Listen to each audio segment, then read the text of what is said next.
వేసుకోండి. దీనికి మేము 1 కేజీ సగ్గుబియ్యం తీసుకున్నాము. ముందు రోజు నానబెట్టుకోవాలి, లేకపోతే అస్సలు ఉడకవు. ముందు రోజు ఖచ్చితంగా నానబెట్టుకొని తీరాలంతే.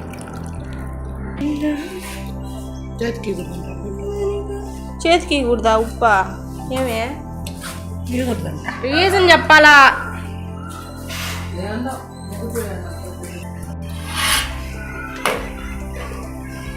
చూడండి, ఈ రకంగా కాగినప్పుడు ఫస్ట్ ఉప్పు అయితే వేసుకోవాలి. ఇప్పటి వరకు వాటర్ అంతా చాలా బాయిల్ అయిపోయాయి కదా, కాబట్టి పచ్చి వాటర్ పోయకూడదు.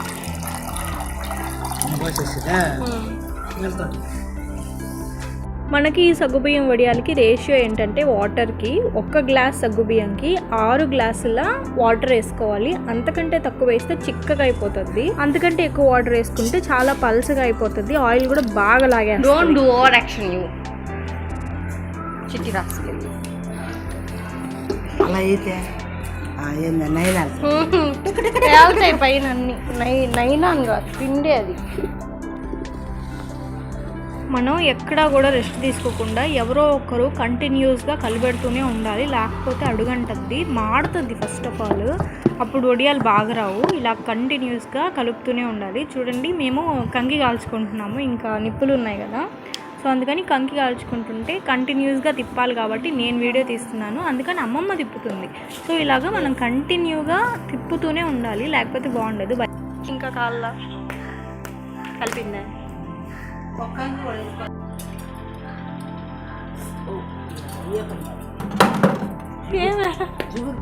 నొప్పి పడుతుంది పోసుకునే దానికే కొనింది కదా. ఈ రకంగా సగ్గుబియ్యం మాకు ఉడికేదానికి 1/2 అవర్ టైం పట్టింది. సో జాగ్రత్తగా ఓపిక్గా దగ్గరుండి బాగా చేసుకోవాలి. బియ్యం పిండి వడియాల్లాగా కాదు ఇది. లాస్ట్లో ఇంకా దించబోయే ముందు ఉప్పు సరిపోయిందా లేదా చూసుకొని, సరిపోకపోతే సాల్ట్ వేసుకోండి, ఉప్పు వేసుకోవద్దు.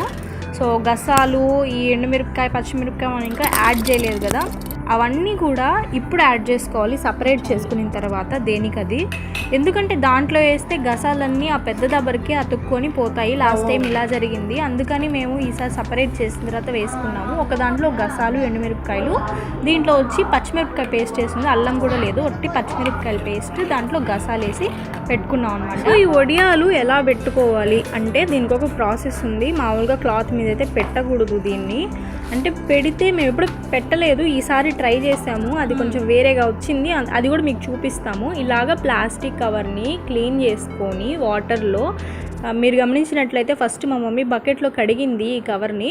సో అట్లాగా మీరు కూడా వాష్ చేసుకోవాలి. ఫస్ట్ పెట్టే ముందు వాష్ చేసుకొని వాటర్ అంతా డ్రైన్ అయిన తర్వాత ఎండలో పెట్టుకోవాలి. చూడండి, మీరే కవర్ మీద పెట్టి ఎంత ఈజీగా వచ్చేస్తున్నాయి. ఊరికే అలా లాగితే చాలు వచ్చేస్తున్నాయి, కానీ క్లాత్ మీద పెట్టుకుంటే ఇంత ఈజీ కాదు కదా.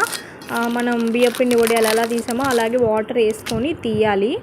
మనకి ఇది స్టోర్ చేసుకునేది కూడా ఈజీనే. కవరు ఏసీకో ఫ్రిడ్జ్కో ఏదో వస్తూ ఉంటుంది కదా, ఆ కవర్ని ఎవ్రీ ఇయర్ వాష్ చేసుకొని వడియాలు పెట్టుకున్నాక మళ్ళీ ఫోల్డ్ చేసేసి పెట్టుకోవచ్చు. నెక్స్ట్ డే మార్నింగ్ ఇలా ఉన్నాయి. క్లాత్ మీద మేము కొన్ని సరిపోక ఇంకా మీకు చూపించాలని కూడా పెట్టాంలేండి, ఇంకో కవర్ ఎక్స్ట్రా ఉన్నా కానీ. సో దీనికి దానికి తేడా మీరే చూడండి. అది మాత్రం నిజంగానే ప్లాస్టిక్ కవర్ లాగా వచ్చింది, క్లాత్ మీద పెట్టింది మాత్రం కొంచెం షేడ్ లాగా, వైట్ కలర్ షేడ్ లాగా వచ్చింది. రెండిటికి ఏంటి తేడా తెలియట్లేదు, కానీ కవర్ మీద పెట్టుకున్నవి మాత్రం మనకి ఇలాగా ఇంత ట్రాన్స్పరెంట్గా ఉంటాయి. చూడండి, గసాలు, ఎండుమిరపకాయలు అన్నీ ఎలా కనిపిస్తున్నాయి. టేస్ట్ మాత్రం వేరే లెవెల్లో ఉంటుంది నిజంగా. ఈ గసాలు, సగ్గుబియ్యం వడియాలు మాత్రం ఇంకా కొన్ని డేస్ మాత్రమే ఉంది మనకు వడియాలు పెట్టుకునేదానికి. తర్వాత గాలి స్టార్ట్ అవుతుంది, అసలు వడియాలు పెట్టడం చాలా కష్టమైపోతుంది. సో మీరు పెట్టుకునే వడియాల్లో ఇది కూడా ఇంక్లూడ్ చేసుకోండి. టేస్ట్ మాత్రం 100% టేస్ట్ గ్యారంటీ, ఒట్టిదే తినేయచ్చు.